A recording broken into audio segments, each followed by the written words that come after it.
Buenas tardes, ¿me escuchan?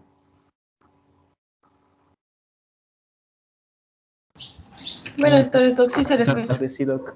Buenas tardes, Doc. Hola.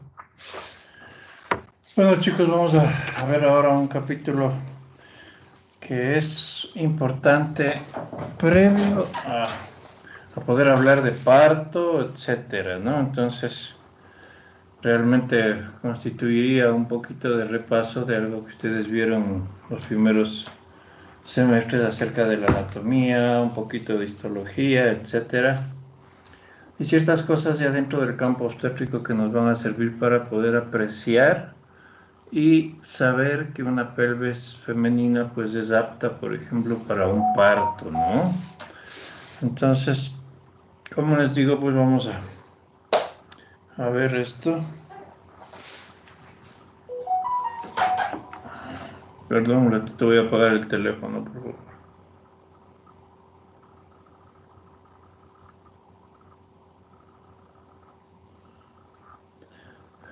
Ya, entonces, como les decía, vamos a continuar. Hablando antes de nada, un poquito solamente para ver si estamos lo más.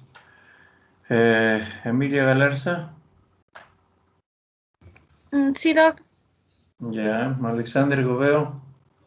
Presente, Doc. Santiago Guaywa. Presente, doctor. Michael Jahuaco. Presente, doctor. Natalia Moreno. Presente, doctor. Giancarlo Pancho. Presente, Doc. Eugenia Pazmiño. Presente, Doc. Yesenia Santo. Presente, doctor. Joana Suárez. Presente, doctor. Y Camila. Presente, doctor. Ya. Ok, gracias, chicos. Bueno, entonces decíamos, pues no, vamos a hacer un pequeño recuento acerca del aparato genital femenino. En todo caso, indiquemos que los órganos genitales, pues, externos, o cómo están conformados, ¿no? Es el monte de Venus y la vulva. En la vulva tenemos varios componentes también. Y los internos tenemos vagina, útero, trompas y ovarios. Hablando del monte de Venus, el monte de Venus pues constituye, como lo vemos en la gráfica, un cúmulo de grasa, ¿no?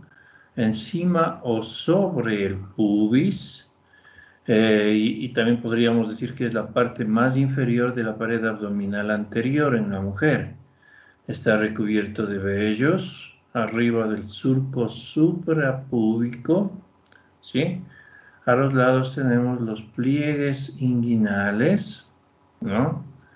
Y también tenemos glándulas sudoríparas sebáceas que muchas veces dentro de la patología ginecodermatológica podríamos decir, esas que por alteraciones en las glándulas sudoríparas y sebáceas de este sector, pues podemos tener ciertos tipos de dermatitis y foliculitis. La vulva constituye una hendidura sagital media, ¿sí? Que se divide en dos regiones. La región labial, donde están los labios, ¿sí? tiene un origen ectodérmico, si hablamos embriológicamente, y consta de labios mayores, labios menores, clítoris, capuchón del clítoris. Todo esto está en la región labial de la vulva, ¿no?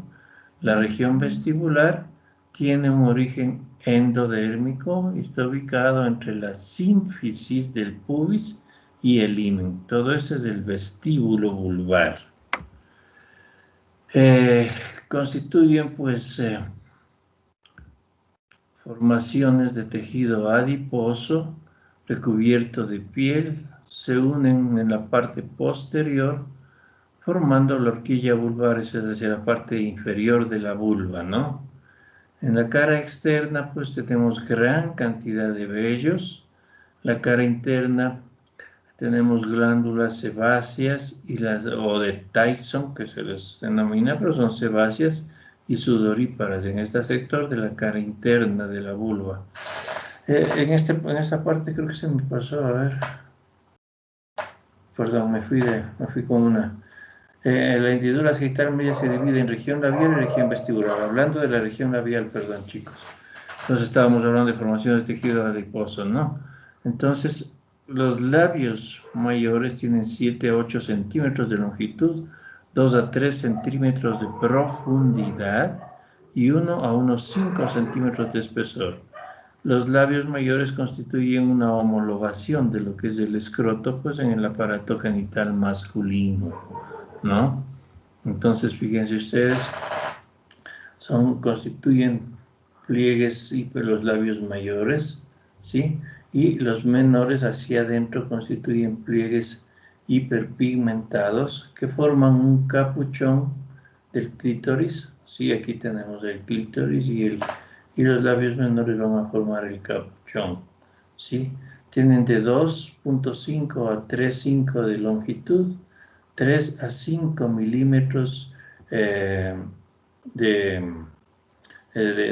espesor, digamos, y es carente de vellos los labios menores. Constituyen o tienen abundantes glándulas sebáceas, escasas sudoríparas y son mucosas. La vulva, como decíamos, constituye pues una zona triangular y excavada entre los labios menores. Aquí se encuentran 6 orificios dentro de la vulva. El orificio vaginal, la vagina, el meato urinario, las glándulas de Bartolino y las glándulas de Skene. El clítoris, que se encuentra como parte de la vulva, es el órgano eréctil en la mujer, ¿no? ¿Sí? El clítoris, ¿sí? Tiene un glande, ¿no? Un cuerpo y 2 raíces. El glande del clítoris constituye en la mujer adulta, entendemos, ¿no? 6 a 8 milímetros. El cuerpo se extiende hacia el pubis, el cuerpo del clítoris, ¿sí? Y se divide en 2 raíces, pues, que van a insertarse en los huesos pubianos, hablando del clítoris. Claro que también hay el frenillo, o sea, en otras palabras, es como es el pene masculino, pero de tamaño más pequeño en la mujer, ¿no? También tenemos que tiene 2 cuerpos cavernosos, 2 a 3 centímetros de longitud, y tiene múltiples terminaciones nerviosas sensoriales del clítoris, ¿no? Las terminaciones nerviosas son las terminaciones de Meissner, de Krauss y de Batter-Pacini, ¿sí? También tenemos el meato urinario dentro de lo que es o como parte de la vulva, que es una hendidura antero-posterior o tiene una forma de V invertida. Tenemos glándulas parauretrales o de Skene o vestibulares menores que están cubiertos por células transicionales similares pues, a las glándulas prostáticas masculinas. ¿Qué secretan? Estas parauretrales secretan pequeñas cantidades de moco dentro de la uretra y se encuentran próximas al meato urinario. El himen constituye una membrana circular o falciforme, el cual pues puede ser desflorado con el acto coital, con el coito, y cuando hay un parto, principalmente el primer parto, quedan las llamadas carúnculas mirtiformes o carúnculas himeniales, luego del parto, ¿no? La vagina, pues, constituye un orificio glandular en el tercio inferior de los labios menores. Las glándulas tienen glándulas racimadas dispuestas en glóbulos, homólogos a las glándulas de Cooper, y secreta moco y lubrica en el coito. Esto se refiere a las glándulas de Bartolino. No sé qué pasa, que no me está saliendo los títulos de aquí.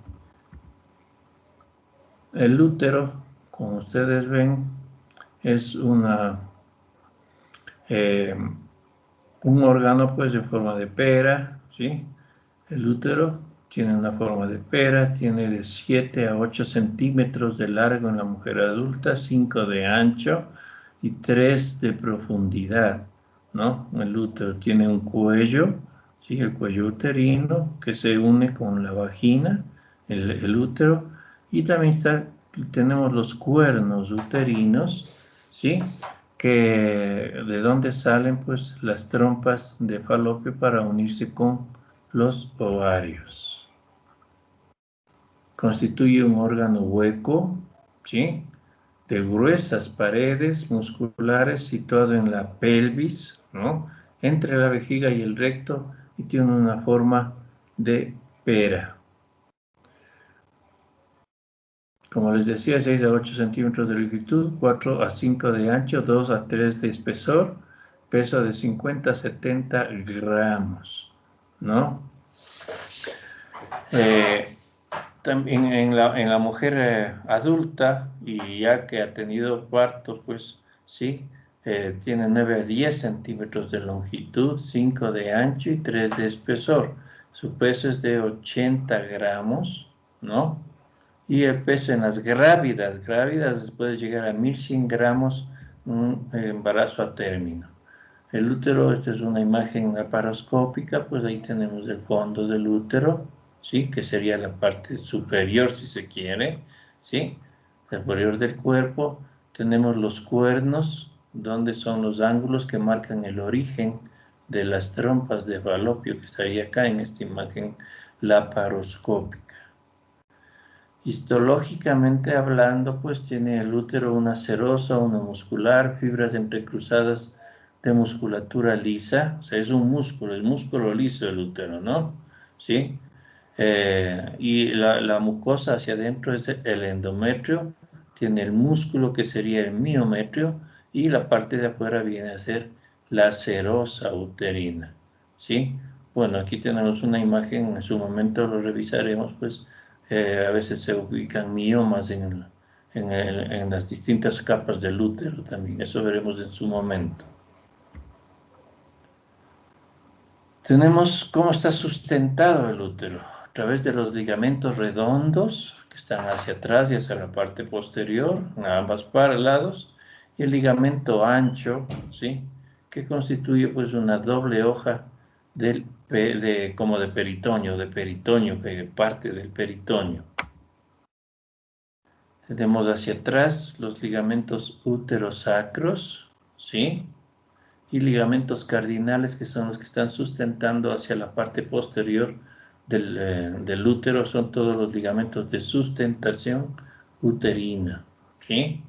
La irrigación está dada por la arteria uterina, ¿sí? La arteria uterina, que corre, fíjense ustedes, a cada lado, pues la arteria uterina, nace de la hipogástrica, en general la arteria uterina, sigue la base del ligamento ancho, como ven en esta imagen, y se divide en dos ramas, una ascendente o uterina propiamente dicha, y una descendente, que es la cérvico-vaginal, o sea, la que va hacia el cérvix, ¿no? Aquí, esto de aquí es una imagen para señalizar alguna sutura que se ha hecho, o tal vez posterior a una cesárea, nada más. ¿Sí? De la rama uterina nace la arteria tubárica, ¿sí? Que irriga la trompa y se anastomosa con ramas de la arteria ovárica, ¿no?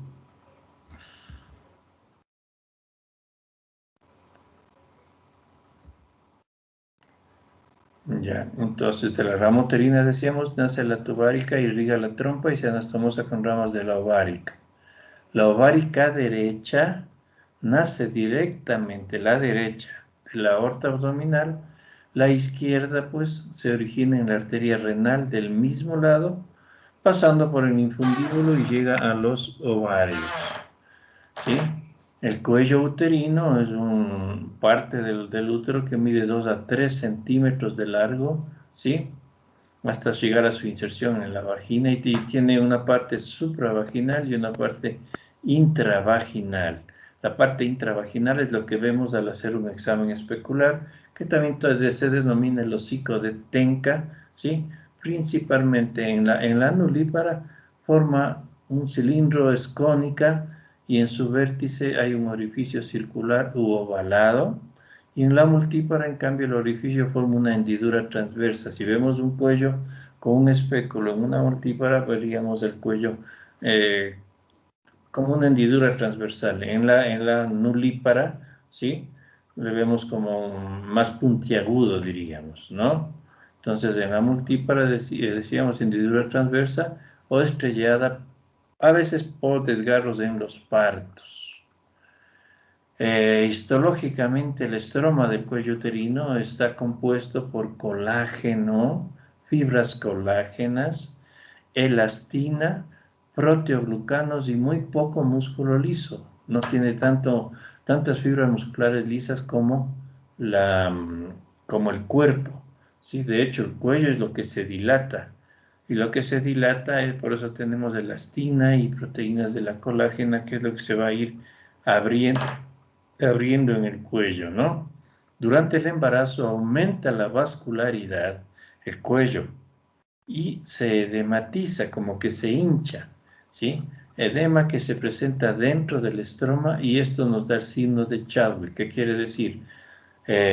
Un signo de embarazo al visualizar un cuello es un cuello pues aumentado, edematizado, hinchado, ese es el signo de Chadwick. Y cuando se reblandece, da el signo de Hegel. El reblandecimiento es cuando está con contractibilidad, etcétera, el cuello.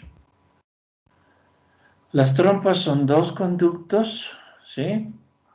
Músculo-membranosos que transportan, ya sabemos, los óvulos desde el ovario hacia el útero. Cuando veamos en su momento el ciclo menstrual, pues hablaremos más a fondo de esto. Las trompas tienen 11 a 12 centímetros de longitud y se dividen en 4 porciones, ¿sí? ¿Cuáles son las porciones? La porción intersticial, que está incluida, fíjense ustedes, dentro de lo que es el miometrio, prácticamente el útero. La porción ísmica, ¿sí? La intersticial mide 10 milímetros de longitud y 1 milímetro de diámetro o luz, el intersticio de la trompa.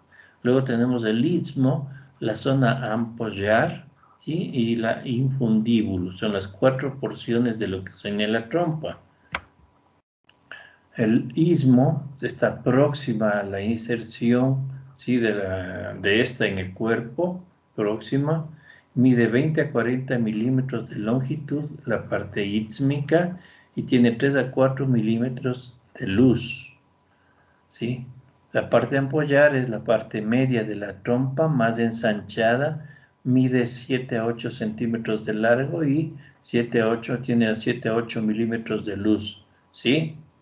Y en cambio la parte infundibular, que está rodeada, ¿sí? De fimbrias, ¿no?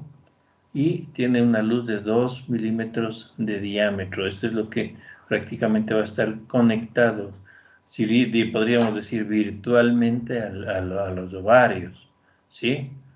Las trompas tienen una serosa, tienen una muscular, que es la capa interna circular, y capa externa longitudinal, y la mucosa, que está revestida por una sola capa de células cilíndricas, algunas de ellas ciliadas y otras secretoras.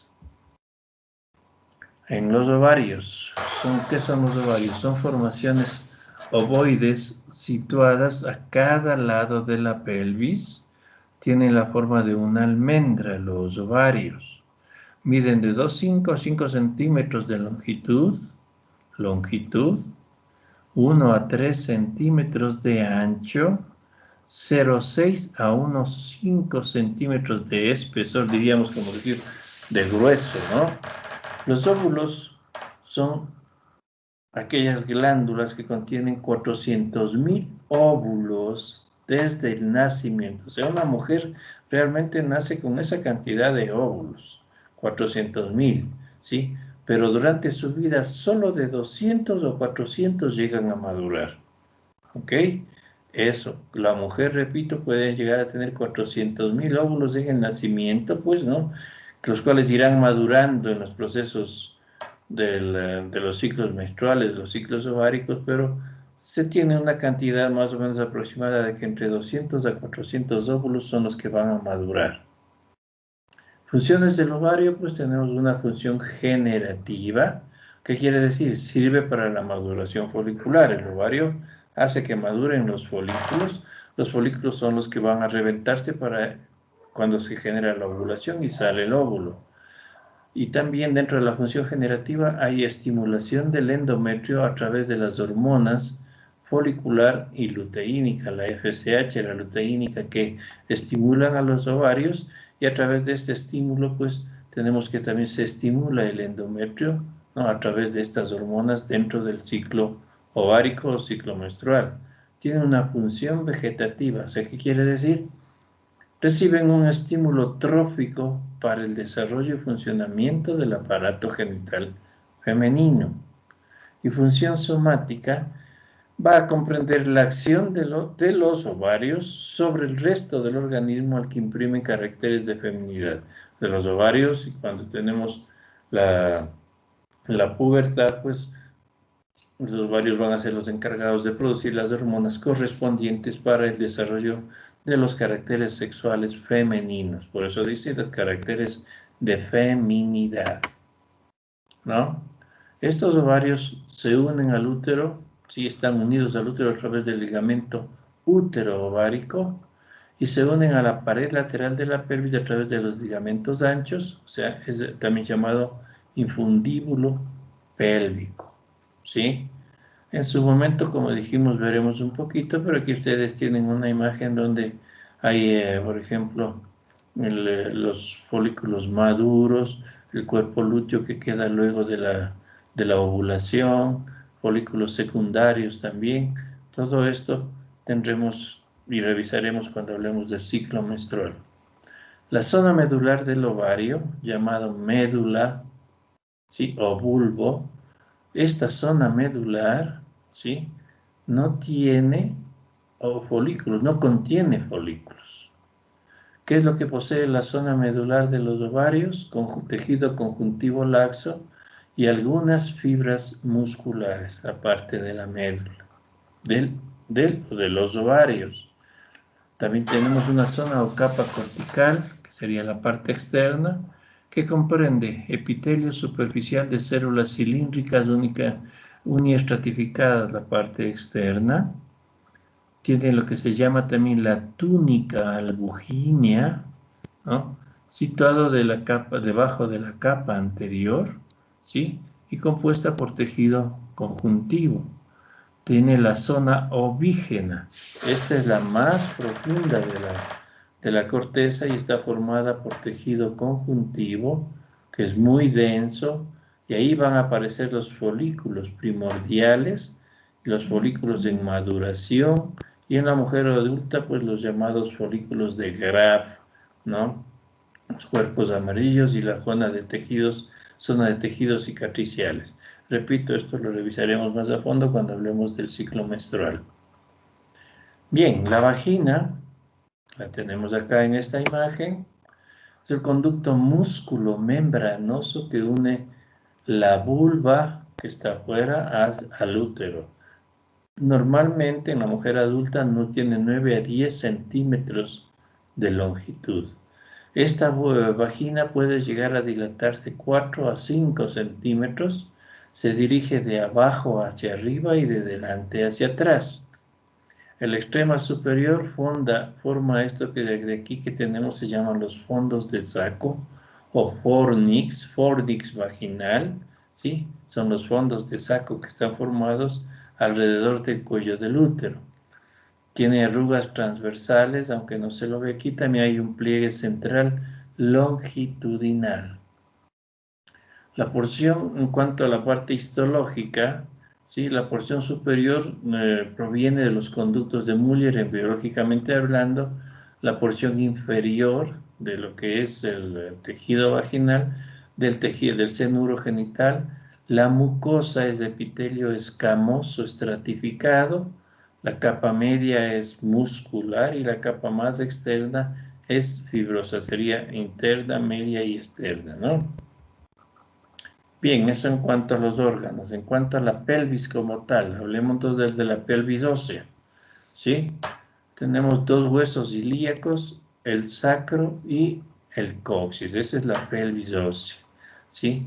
La parte superior, quiero decir, la parte superior de la pelvis es una parte superior, como su nombre lo indica, y muy amplia, la parte superior, que está conformada por los ilíacos, decimos el sacro y el coxis, ¿no? Y la parte inferior, pues, es un poquito más estrecha, ¿sí? Y forma el estrecho. La parte inferior, siendo estrecha, forma el ángulo diríamos, el estrecho superior, que es una excavación pélvica y el estrecho inferior también. O sea, hacia arriba de la parte inferior de la pelvis, desde el estrecho superior, y hacia abajo tendríamos el estrecho inferior, que vendría a ser la excavación pélvica, ¿no? Los huesos ilíacos y la pelvis forman un anillo óseo que va de delante hacia atrás. ¿Y cómo está conformada? Fíjense ustedes, aquí tenemos el promontorio, los alerones del sacro, ¿sí? Las articulaciones sacroilíacas, ¿sí?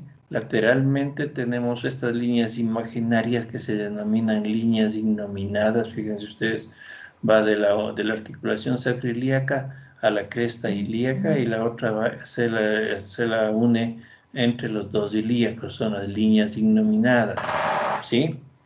Tenemos las líneas iliopectíneas y las ramas horizontales del pubis, serían estas, y el borde superior de la sínfisis. Aquí tenemos la sínfisis, las ramas horizontales del pubis, ¿sí?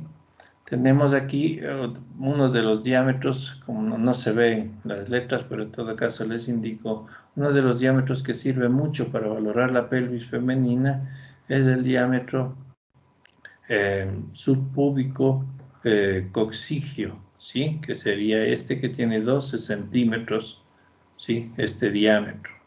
Entonces aquí tendríamos acá el diámetro, viéndolo lateralmente. La excavación pélvica tiene la forma de un cilindro, se extiende desde el estrecho superior, como les decía, el estrecho superior de la pelvis, hasta el estrecho inferior, o sea, hacia abajo. Esta es toda la excavación, ¿sí?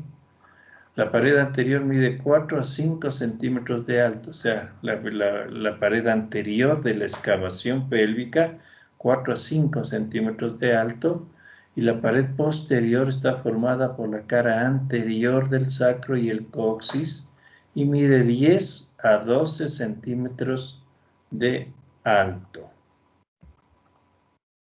El estrecho inferior de la pelvis tiene una forma romboidal. Allí se localizan los ligamentos sacrociáticos mayor y sacrociático menor, en lo que es la parte inferior, ¿sí?, de la pelvis. Y tenemos también aquí estas que son las espinas ciáticas, ¿sí? Aquí vamos a tener el llamado diámetro biciático, mide 10 centímetros. Este diámetro es muy importante para evaluar la proporción pélvico-cefálico cuando estamos, pues, en una labor de parto. ¿Qué queremos decir? Que nosotros podemos hacer un tacto vaginal, y en el tacto vaginal, si topamos las espinas ciáticas, quiere decir que podemos estar ante una desproporción. En otras palabras, normalmente no se debería topar las espinas ciáticas, ¿sí? Por eso que el diámetro biciático tiene 10 centímetros, es muy importante para valorar la proporción pélvico-cefálica. En la excavación pélvica tenemos el diámetro promonto subpúbico, ¿sí? O sea, quisiera que por favor lo vayan teniendo en cuenta por los nombres anatómicos que estamos. Promonto desde el promontorio hasta la parte inferior del pubis, por eso es el diámetro promonto subpúbico, o también llamado conjugado diagonal, mide 12 centímetros.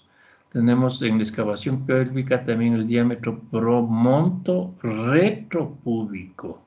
De acá era subpúbico. Este es desde el promontorio hasta la parte posterior del pubis, o conjugado obstétrico. Este mide 10,5 centímetros. Y también tenemos en la excavación pélvica el llamado diámetro del cilindro o excavación, ¿sí? Excavación pélvica. Este mide de 11 a 12 centímetros. Estos diámetros son diámetros obstétricos. Aquí también tendremos el diámetro biciático entre las espinas ciáticas. Este mide de 8 a 10 centímetros. La prominencia de las espinas ciáticas va de 0,8 a 1 centímetro. O sea, la prominencia sería la parte, ese aleroncito que sale de las espinas. Eso es lo que mide 0,8 a 1 centímetro. También tenemos otro diámetro que es el diámetro subpubis coccígeo. Fíjense, debajo del pubis y que va hasta el coxis. Este mide 9,5 centímetros. En el periodo expulsivo del parto, el periodo expulsivo ya es cuando está saliendo, está naciendo el bebé, ¿sí? En este periodo el coxis normalmente es rechazado hacia atrás, formando pues el diámetro subpubis subsacro, que mide 12 centímetros. Esto cuando estamos en el periodo expulsivo del parto, ¿no? Tenemos varias clases de pelvis. Probablemente ustedes habrán estudiado, quizás todavía no ven traumatología, ustedes verán en 10º eso, pero también se hace referencia a las clases de pelvis femenina en traumatología, pero en obstetricia ya vamos viendo esto, ¿no? Entonces, si más no recuerdo, creo que en anatomía también alguna cosa se habla de estos tipos de pelvis. Clases de pelvis femenina, ¿sí? Tenemos antropoide, ¿sí? Tenemos la ginecoide, ¿no? Ahora vamos a ver la descripción de cada una de estas. Tenemos la androide y tenemos la platipeloide. Antropoide, pues podríamos decir la parte, si se quiere, antropológica regular. Esto que está aquí, las saliencias de estas son las espinas, ¿no? Las espinas biciáticas. La ginecoide es el tipo de pelvis más común y más apropiada inclusive para el parto. La platipeloide, fíjense ustedes, es como que nos imagináramos ver un plato, ¿sí? Y la androide tiene casi la forma de un corazón. Entonces, fíjense. Entonces,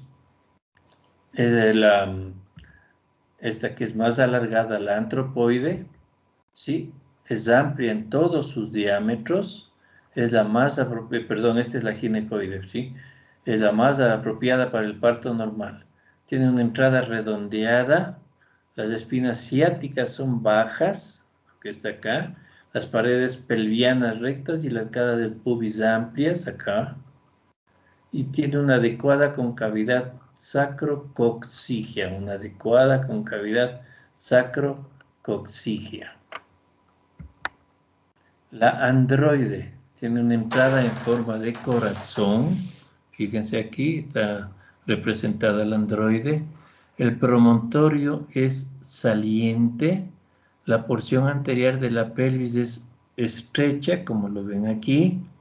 Las espinas ciáticas son prominentes, ¿sí? El ángulo del pubis es bastante cerrado en la pelvis androide.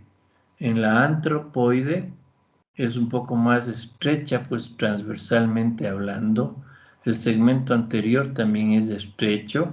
Las espinas ciáticas muy prominentes, Sí, y la cara arcada del pubis es muy estrecha. Esta es la pelvis que menos es adecuada para un parto normal. Si un guauito, la cabecita está bajando por esta pelvis, realmente no va a pasar, ¿sí? Entonces ahí se produciría lo que sería una desproporción cefalopélvica, factor materno. De una vez les indico, ya vamos a hablar parto la próxima clase, pero de repente cuando hay causas de cesárea, desproporción cefalopélvica, factor materno, quiere decir que la pelvis no es la adecuada. Y si decimos desproporción cefalopélvica, factor fetal, quiere decir que la cabecita del niño es la que no está adecuada porque está muy grandecita para la pelvis materna, ¿no? La platipeloide es aplanada en sentido antero-posterior. Sí, sus diámetros transversales son amplios y la arcada del pubis es amplia también, ¿sí? Si bien no es tan adecuada, pero podemos intentar un parto normal con este tipo de pelvis. También tenemos la pelvimetría. O sea, ¿qué quiere decir la pelvimetría? Ya vimos los diámetros obstétricos que se llaman en la pelvis, ¿no? Pero la pelvimetría es la forma de ir midiendo la pelvis. Entonces, entre los factores que contribuyen a la formación de un determinado tipo de pelvis, la androide, platipeloide, ginecoide, etcétera, se han señalado factores ambientales, culturales y genéticos, ¿sí? Entonces, por ejemplo, fíjese, la pelvis androide es mucho más frecuente en mujeres expuestas a una gran actividad física durante la adolescencia, aquellas chicas que se dedican al deporte, las deportistas, etcétera. Si es que hiciéramos una valoración de su pelvis, ellas tendrían pelvis androide. La antropoide se indica pues que puede presentarse este tipo de pelvis en aquellas mujeres que caminaron a una edad tardía, usualmente después de los 14 meses de haber nacido, o sea, al año 2 meses más o menos. Se supone que un niño, una niña, estaría ya caminando más o menos al año, ¿no? Y la platipeloide en aquellas mujeres que adquirieron la posición erecta, en cambio, mucho más antes de los 14 meses. Dentro de la pelvimetría clínica podemos hablar de pelvimetría externa, pelvimetría radiológica y pelvimetría interna, ¿sí? Nos sirve para hacer la pelvimetría las líneas innominadas que habíamos hablado antes, las espinas ciáticas, el ángulo subpubiano, los diámetros biisquiáticos y cuando está descendiendo la cabeza fetal también. En cuanto a la pelvimetría externa, pues para esto se utilizan diversos tipos de compases y pelvímetros. Pues sí, podríamos decir, no están tan utilizados actualmente, ¿no? Pero son bases de la obstetricia, pues que nos han dado, valga la redundancia, bases para poder tener todo este tipo de medidas, ¿no? En ocasiones todavía se puede medir, pero no hay mayor disponibilidad de estos compases o pelvímetros. La medición de los diámetros biespinoso, bicrestal, vitrocanteriano y conjugado externo son la base de la pelvimetría externa. Los pelvímetros más utilizados son los pelvímetros de Baudelot y el de Boudin. ¿Sí? Entonces, fíjense, estos son los pelvímetros para medir el diámetro, fíjense, de Baudelot con el pelvímetro de Baudelot. Fíjense de dónde a dónde se está midiendo, desde el pubis hasta el sacro, externamente hablando, ¿sí? Y fíjense, ahí tendríamos o hablaríamos de 20 centímetros, ¿no? El diámetro bicrestilio de entre las crestas ilíacas. Por eso les decía, compases o pelvímetros, ¿no? Este parece a un compás, ¿no? Tiene 28 centímetros regularmente. Claro que ustedes van a decir, pero si es una paciente con un índice de masa grande, es gorda y todo, pues, pero el tejido celular subcutáneo es el que estaría agrandándole a este diámetro, pero en todo caso lo regular, óseamente hablando, tenemos el diámetro bicrestilio en pelvimetría externa, 28 centímetros. El diámetro biisquiático es como, fíjense así, ¿sí? Con la mujer en una posición ginecológica, ¿no? Tiene 8 más o menos 2 centímetros, pero es 8 generalmente, ¿sí? Con este compás, como se lo mide, fíjense así, el bi-isquiático, ¿no? Dentro de la pelvimetría interna podemos indicar pues, que se realiza con los dedos índice y medio. ¿Qué quiere decir eso? Mediante un tacto. Sí, a través de un tacto podemos hacer pelvimetría interna, con los dedos índice y medio de la mano que va a hacer el tacto. La palpación del estrecho superior comienza por el arco subpubiano. O sea, vamos imaginándonos y vamos a ver unas imágenes. Introducimos los dedos a través de la vagina y podemos estar topando con nuestros dos dedos índice y medio el arco subpubiano, ¿sí? La cara posterior de la sífisis también está a nuestro alcance, ¿sí? En la pelvis de forma y dimensiones normales, el promontorio es inalcanzable, inaccesible, ¿sí? Inclusive cuando, como les decía hace un rato, Annette hablaba de las crestas o espinas ciáticas. Si con un tacto vaginal alcanzamos las espinas ciáticas y mucho más del promontorio, esa cabeza, ese guagua no va a salir. Entonces ahí hay una desproporción cefalopélvica, que es una de las primeras indicaciones, por ejemplo, para hacer cesárea, ¿sí? Entonces, fíjense, aquí en estas imágenes nos indica, pues, cómo podemos hacer la pelvimetría interna con el tacto, ¿no? Bueno, estas son reglas especiales que se utilizan. En todo caso, fíjense, con los dedos, ¿sí? Podemos llegar a alcanzar, pues, hacia el promontorio. Si es que eso llegamos a alcanzar, realmente no es como para un parto esa pelvis. Decía que podíamos topar también la parte posterior del pubis. Doblando nuestros dedos podemos toparlo. ¿Ok? En la exploración del estrecho inferior aplicamos maniobras mixtas, o sea, evaluamos la amplitud del ángulo subpubiano, la forma de las ramas isquiopubianas. Y para medir el diámetro bi-isquiático podemos palpar el borde interno de cada tuberosidad isquiática, ¿sí? De pronto ustedes van a decir, pero ¿cómo medimos? ¿Metemos la regla? No, o sea, y es más un poco cualitativa esa medida, ¿no?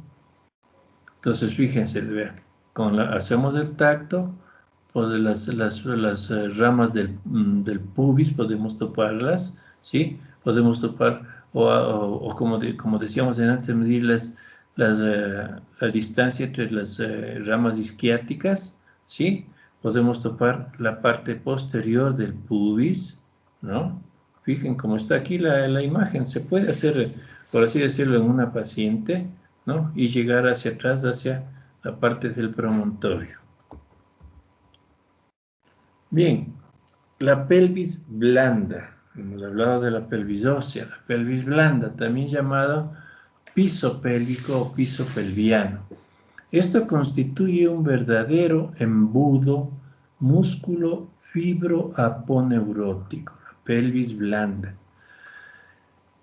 Entre los múltiples músculos que los componen, pues de la pelvis blanda tenemos los músculos que componen, van a insertarse en las tuberosidades isquiáticas, en las ramas isquiopubianas, ¿sí? En el borde del sacro o en los rafes fibrosos pues del perineo anterior, ¿no?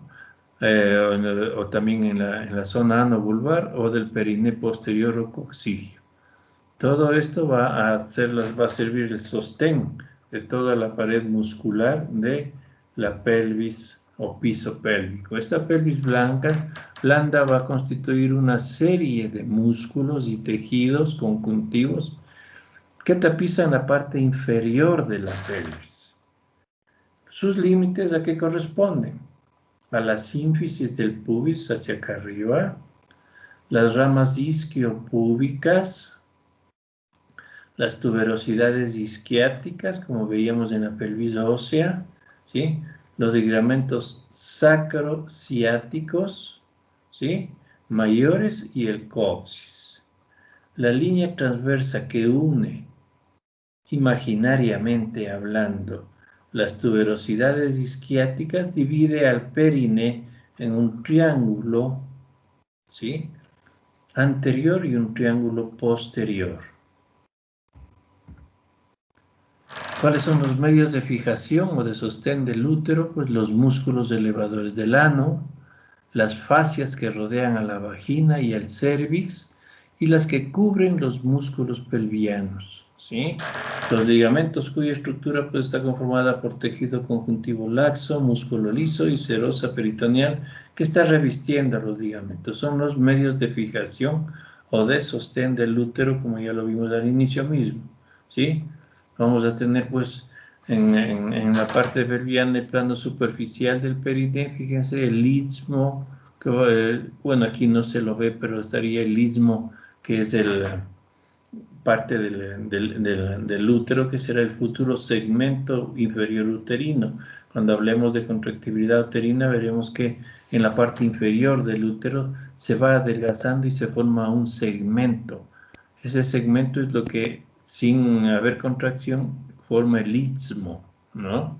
Pues el cérvix y la vagina y el perineo van a conformar, en términos generales, lo que es el perineo, ¿no? Y el perineo. El soporte muscular, pues ahí tenemos el diafragma pélvico, que forma una estructura muscular muy amplia y que sirve de sostén a las vísceras de la pelvis, ¿sí? La capa muscular del perineo va a servir de soporte a lo que son las vísceras de la pelvis. Este grupo muscular está formado por los elevadores del ano y los músculos isquiococcígeos. La principal inserción pues de como decíamos, de esta sección, ¿sí? Tenemos el rafe anococcígeo y ese está constituido porque la cadena de los elevadores, de los músculos elevadores y sus fascículos más importantes, ¿cuáles son? El pubococcígeo, como su nombre lo indica, es que está entre el pubis y el coxis. El iliococcígeo, entre el ilio y el coxis, y el pubo rectal. Esos son los principales fascículos musculares importantes de los músculos elevadores y constituyen un verdadero diafragma urogenital, ¿sí? Y también tenemos en este sector pues el transverso profundo del perineo. Luego tenemos también otras secciones donde tenemos una membrana perineal que está conformada por un músculo transverso profundo, ¿sí?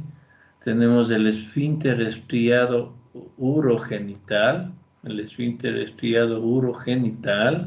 hacia adentro, ¿sí? Con sus dos pequeños músculos que son el compresor de la uretra y el esfínter uretrovaginal, perdón, ¿sí? De hecho, pues la parte del piso pélvico tiene gran cantidad de músculos, de fascias, como dijimos, y ligamentos. El tercer plano superficial del perineo tiene su punto de inserción en el tendón medio del perineo, ¿sí? Tiene su punto de inserción en el tendón medio del perineo, la parte muscular superficial, constituido por tres músculos principales de cada lado y un músculo accesorio. ¿Cuáles son? El bulbo cavernoso o constrictor de la vulva, ¿sí? El bulbo cavernoso, en esta imagen la vemos por acá. El esfínter externo del ano, ¿sí? Acá sería el esfínter externo del ano. El transverso superficial del perineo, por acá, y el isquio cavernoso. Este es lo que tenemos del plano superficial del perineo en cuanto al plano muscular. Estos músculos de esta zona del perineo es muy frecuente que sufran desgarros. ¿Desgarros cuándo? Cuando estamos atendiendo un parto. Y lamentablemente los desgarros se dan pues cuando no hay una buena técnica para atención de un parto, ¿sí? Es por eso que en muchas ocasiones tenemos que hacer un corte, a veces transversal, horizontal, a nivel de la zona vulvar, vulvoperineal, o inferior lateral, derecha o izquierda, ¿sí? Que el corte en un parto ¿Sabemos cómo se llama un corte que hacemos en la zona bulboperineal en el parto, Emilia Galarza?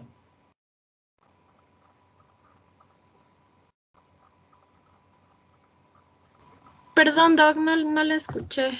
¿Cómo se llama el corte quirúrgico que hacemos durante un parto para facilitar la salida de la cabeza del bebé, para facilitar el nacimiento?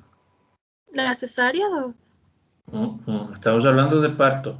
Mm, ¿No tenemos idea? no, Doc. Alexander Gobeo, ¿tiene idea usted de cómo se llama el corte que Creo que hace? es episiotomía, Doc. Eco. Es una episiotomía, ¿sí? Es una episiotomía. Bueno, aquí estamos apreciando el plano muscular, ¿sí? Pero como ya les digo, cuando hablemos del parto veremos. El corte puede ser horizontal, hacia acá, a los lados, o puede ser inferolateral, ¿sí? A cualquiera de los lados. Aunque la evidencia actual sugiere que no se haga episiotomías justamente por temor a los desgarros, pero se la sigue haciendo. ¿Sí? Es una buena opción para poder facilitar la salida de la cabeza, ¿sí? Del guauito, del niñito. ¿Sí? Perdón, aquí está, es acá el corte, acá arriba, acá está la vagina, la vulva, ¿sí? Entonces, como bien lo dijo el compañero, se llama episiotomía, ¿sí? Y de una vez ya les voy informando. Todo lo que en cirugía es tomía es corte. Termina en tomía es corte, ¿sí? Todo lo que termina en ectomía es extracción, ¿ok? Repito, todo lo que es tomía o mía, ¿sí? Es corte y lo que es ectomía es extracción en cirugía, ¿sí? En palabras quirúrgicas. Entonces, la episiotomía es el corte que puede ser lateral o puede ser horizontal. Lo que más utilizamos son los laterales, ¿sí? Justamente es una forma de prevenir desgarros, que es lo que vamos a ver ya posteriormente, que sería la última parte de esta clase, ¿no? Y, ¿alguien tiene idea de cómo se denominaría la sutura de la episiotomía? Tal vez Santiago Guayua. Pizarro creo que era. Doc. ¿Perdón? Pizarro no era. No. Michael Jawanco tiene idea de cómo se denominaría la sutura de la episiotomía. Me parece que era episiorafiado. Eso, ya. Bien, tienen buena idea algunos de ustedes, pero los que no lo tienen estamos aprendiendo, ¿ok? Rafia es sutura en cirugía, ¿sí? Si tomía es corte, rafia es sutura, unión. Entonces, como yo bien lo dijo el compañero, pues rafia es la sutura de la episiotomía, después de que ya se ha producido el parto, ya se ha producido el alumbramiento, ¿sí? Natalia Moreno, ¿qué era alumbramiento? El alumbramiento era la salida de la placenta, Doc. Ya, ok, entonces, en otras palabras, cuando ya se completó todo lo que es el parto, ¿sí? Con alumbramiento incluido, entonces procedemos a limpiar y procedemos a hacer la episiorrafia, ¿sí? Episiorrafia, por eso les digo, que quede en la mente de ustedes para que se acuerden algún rato, ya verán las partes quirúrgicas en su momento. Todo lo que es tomía, corte, que es ectomía, extracción, y rafias son las suturas, rafias, ¿sí? Si por A o B situación hay una apertura de la rafia, eso en cirugía se llama dehiscencia de la rafia, dehiscencia de la sutura. En muchas ocasiones se produce eso, ¿sí? En las episiorrafias. Hay dehiscencia de la sutura y se abren las episiorrafias y eso tenemos que posteriormente pues limpiar, curar, etcétera. Una episiorrafia por lo general, salvo que sea demasiado grande y sea dentro de las primeras 24 horas, se puede volver a suturar. Pero si es pasado las 48, 72 horas, eso se cierra solo por segunda intención, pero con limpieza y con buena y adecuada higiene, ¿no? Entonces, como les digo, podemos hablar de desgarros que pueden producirse generalmente en el parto. Y la clasificación está de acuerdo al grado de extensión del desgarro.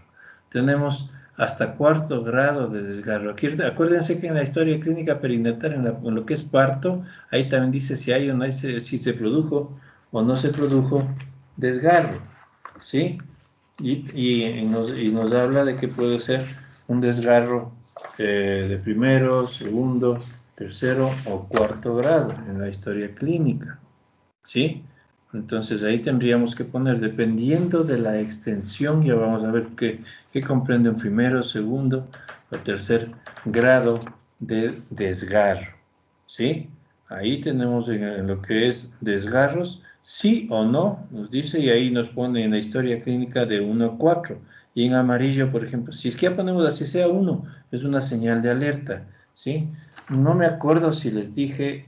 Si no les dije, discúlpenme, pues a este momento que estamos poniendo y les estoy hablando de los desgarros. Todo lo que está o ponemos en amarillo en la historia clínica perinatal, sí, quiere decir señal de alerta para obrar con mayor cuidado. Por eso les decía, si ponemos ahí en la historia clínica un desgarro de 2º grado, pues en el amarillo, porque corresponde al rectángulo vertical amarillo, es que tenemos que tener mucho cuidado porque de pronto puede haber dehiscencia, etcétera, etcétera. Y lo que también ponemos en amarillo, en los circulitos en historia clínica perinatal, es señal de alerta durante el control del embarazo, el parto, el recién nacido y todo eso, ¿sí? Entonces, fíjense, el de 1º grado, este es cuando afecta únicamente la piel. Solo la piel se ha desgarrado, ¿sí?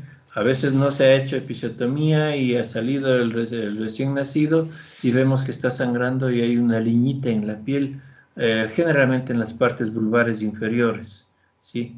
O aledañas a la vulva, perdón. Entonces vemos, es como un lastimado de la piel. Entonces, dependiendo de sangra o no sangra, tenemos que suturar, ¿sí? Con puntos superficiales. ¿Sí? Con puntos de material absorbible, generalmente se suturan los desgarros y también las epicios, ¿sí? Desgarro de 2º grado afecta a la musculatura perineal y la piel, o sea, es piel y músculos, ¿sí? Entonces tenemos que revisar qué es lo que afecta para catalogar de que ha habido un desgarro 1º o 2º grado hasta el momento, como estamos hablando. Si es que está tomado músculo, pues tendremos que suturar músculos y los músculos sangran más o menos, ¿sí? Generalmente esto lo hacemos cuando hacemos nosotros, pues con ayuda de ustedes, de los internos y todo, tenemos que ir suturando con puntos profundos la parte muscular. Desgarro de 3º grado afecta musculatura y fíjense, llega el de 3º grado, puede llegar hasta el esfínter externo del ano. Ya es un poquito más complicado, llega al esfínter, ¿sí? Pero todavía no complica, ¿no? Al recto y al ano. Llega, topa el esfínter desde el 3º.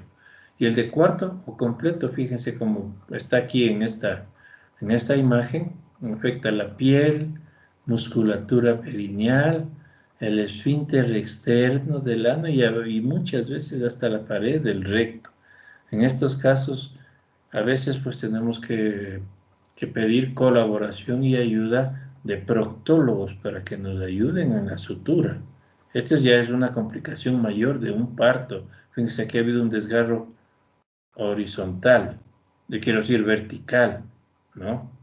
Entonces es para evitar esto que muchas veces se propugna continuar haciendo las epicios, así se les denomina, ¿no? La episiotomía, que puede ser laterales, fíjense aquí, u horizontales. Las de acá no son tan frecuentemente para hacerlas, porque se puede hacer acá también y acá, pero más son las de laterales inferiores, acá.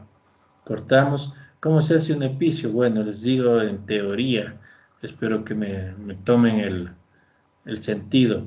Cuando está la cabecita saliendo por aquí, introducimos nuestros 2 dedos, ¿sí? Generalmente el índice y el medio, entre la cabeza y lo que es la pared de la vulva. Y aquí, para que no pase nada con la cabecita, por supuesto, cortamos en este sentido con una tijera, o aquí o acá, ¿sí? Siempre protegiendo la cabeza del recién nacido que está por requisito y ya está en cuarto plano, diríamos, ¿sí?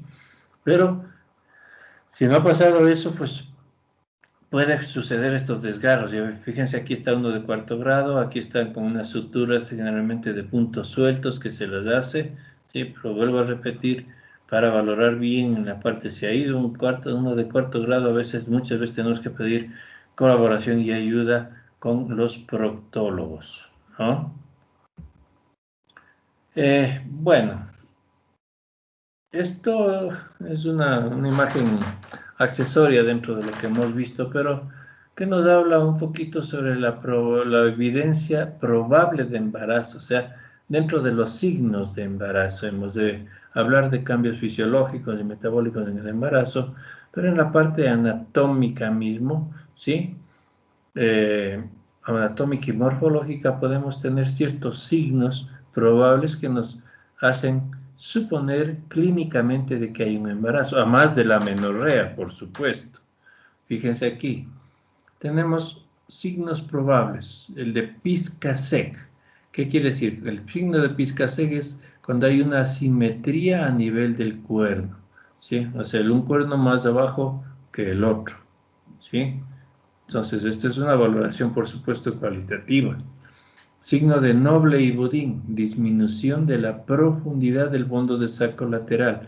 Cuando hacemos un tacto, normalmente el fondo de saco lateral, o sea, lo que está entre el cuello y la vagina, es bastante profundo, pero cuando está disminuida esa profundidad, está muy corta la profundidad, ¿sí? Ahí se habla de que hay el signo de Noble y Budín y de que probablemente ese útero está con contenido, hablando de un probable embarazo.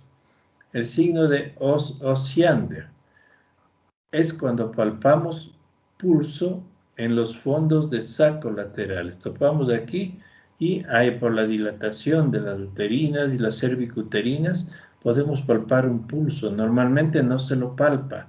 En un tacto vaginal regular, en una mujer no embarazada, no palpamos ningún pulso. Pero en una mujer embarazada sí podemos palpar un pulso, ¿sí? No es segurísimo, pero sí es probable, ¿ok? El signo de McDonald, ¿sí? El de McDonald es cuando hay una fácil flexión del cuerpo uterino sobre el cervix, unos 7 a 8 centímetros, o sea, es un tacto bimonal y se puede flexionar el fondo uterino sobre el cervix. El signo de Chadwick, este en cambio es cuando hay una coloración violácea de las paredes vaginales. Hacemos una inspección visual con un espéculo y las paredes vaginales están en una coloración violácea. Es el signo de Chadwick de probabilidad de embarazo. El Hegar-1, reblandecimiento, ¿sí? Del istmo, lo que yo les decía, el istmo uterino, lo que una vez que haya labor de parto va a transformarse en el segmento uterino, y esto permite alcanzar las paredes anterior y posterior del útero por reblandecimiento del istmo. Sí, y el Hegar-2, en cambio, es reblandecimiento que permite alcanzar el fondo, o sea, hacemos el tacto y por reblandecimiento de las paredes podemos llegar hasta el fondo del saco anterior, del saco anterior, ¿sí? Y a través de maniobra abdominal, esto fíjense ya es de las 6 a 8 semanas de embarazo, ¿no? O sea, hacemos un tacto, podemos alcanzar el reblandecimiento que permite alcanzar el fondo de saco anterior mediante maniobra abdominal también, o sea, palpando con la mano sobre la sínfisis del pubis. Estos son los signos de probabilidad de embarazo, sí que pueden darse, pues, y teniendo muy en cuenta la estructura anatómica, morfológica de la que hemos hablado, principalmente aquí estamos hablando del útero y todo eso, ¿sí? Entonces, esta es la parte anatómica que queríamos indicarles a ustedes para la próxima clase, poder ver ya prácticamente todo lo que es el parto en imágenes y todo, ¿sí? Una cosa, por favor, señorita Valle, necesito que estamos miércoles, que para el viernes, de los 10 compañeros, yo necesito 3 grupos, 3, 6, ya, 3 grupos, 2 de 3 y 1 de 4. Eso es ya para darles los temas de revisión bibliográfica de monografía y presentación de la monografía que lo haremos en el mes de julio, a fines de julio más o menos estaremos ya presentando y entregando la monografía, ¿no? Pero yo necesito para el viernes, ustedes, escójanse entre ustedes, 2 grupos de 3 y 1 de 4, ¿sí? Van a ser 3 grupos de monografía, ¿no? Y también, a ver, déjeme ver cómo estoy con los casos clínicos que mandaré después para ver si con los mismos grupos trabajamos con los casos clínicos o hacemos dos grupos de 5 para los casos clínicos, pero déjenme ver cómo estoy en cuanto a los casos, cuántos tengo para todo el semestre, ¿sí? Pero por lo pronto esos grupos, señorita Valle, usted puede estar enviándome vía mail para yo ya tener eso. Y hasta el lunes próximo ya les daría los temas de monografía, ¿no? Sería eso. ¿Qué más quería que decirles? Bueno, ya saben que tienen que enviar el primer trabajo y también el fin de semana les enviaré una tarea sobre el score mamá también, que son tareas individuales, ¿no? Entonces, esto por el momento y nos veríamos el día viernes, ¿ok? Nada más por ahora, ¿no? Doc, Sí, disculpe, tal vez le podría hacer una pregunta, pero es sobre la historia clínica. ya, sí, ¿qué pasa? Una pregunta, Doc, en la parte superior derecha, en donde nos dijo que iban los códigos del centro de salud, ¿ahí nos inventamos o buscamos un código de...? No, ahí pónganle un número, por decirle algo, vea, el código del establecimiento del lugar de parto, el código de la maternidad, sabemos ponerle 007, por ejemplo. No es que sea ese, pero lo sabemos poner. Generalmente los códigos ahí tienen 2, 4, 6, 8. 8 espacios para poner 8 números. O pueden ser letras también, ¿no? Puede ser HMC 12 14 5. Sería un código. Ese igual también lo ponemos ficticio, pues, ¿no? Si ustedes saben el código de algún sitio, lo ponen, no hay problema. Pero pueden ponerlo así. ¿Ok? Listo, Doc, gracias. Ya. ¿Algo más? ¿Alguna otra pregunta, chicos? Sí, Doc, una pregunta. O sea, para poner el motivo de consulta, ¿le ponemos control de embarazo? Claro, control de Ya, embarazo, por ejemplo, en la parte descriptiva, ¿sí? Motivo de consulta de la paciente tal, ¿sí? O pueden ponerle amenorrea. Amenorrea que al hacer los exámenes se comprueba que es un embarazo. Amenorrea de tantas semanas, ¿sí? Doc, ¿ya está bien si le pongo como motivo de consulta control de embarazo y en enfermedad actual le detato que la paciente llega con una prueba de embarazo positiva? Claro. Amenorrea de tantas semanas, prueba de embarazo positiva, ¿sí? Ya, Doc. Principalmente, bueno, ya que habla de esto, en buena hora también, las pruebas de embarazo son mucho más confiables las de sangre, ¿no? Las que hace la beta-HCG, la presión beta. Las de orina no son tan confiables, pueden darnos muchos falsos positivos las de orina. Una prueba de orina para que sea realmente positiva en el embarazo tiene que ser pasada a los 45 a 50 días de que haya habido la fertilización. O sea, en otras palabras, ¿qué quiero decirles? Que las pruebas de farmacia que son de orina no son tan confiables. Por eso es que siempre tenemos que pedir una prueba de sangre, la fracción beta de la gonadotrofina coriónica, ¿no? ¿Ya alguna otra cosita, chicos? Doc, en la parte Sí. que era sobre el fin del embarazo anterior y lo de embarazo planificado, no se llena cuando es nulípara, ¿verdad? No, pues, si viene con primer embarazo, ese fin de embarazo anterior no va a poner nada, ¿no es cierto? ¿Sí? Y embarazo planificado tampoco. Si eso se habla es del embarazo anterior, si fue o no fue planificado. ¿Sí? Gracias, Doc. Ujú. ¿Qué más? ¿Alguna Doc, cosa una más? última pregunta. En la Sí. parte de los controles prenatales en el estado de la conciencia, nos dijo que podríamos poner la de alerta o de orientado.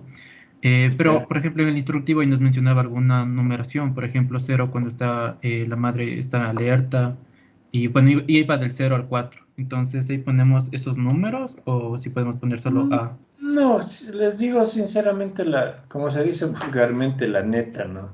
¿Qué es lo que ponemos? La madre está conversando con nosotros, está alerta. Si es que la paciente viene un poco estuporosa, pues entonces ahí sí le podemos poner la gradación del estupor, por ejemplo.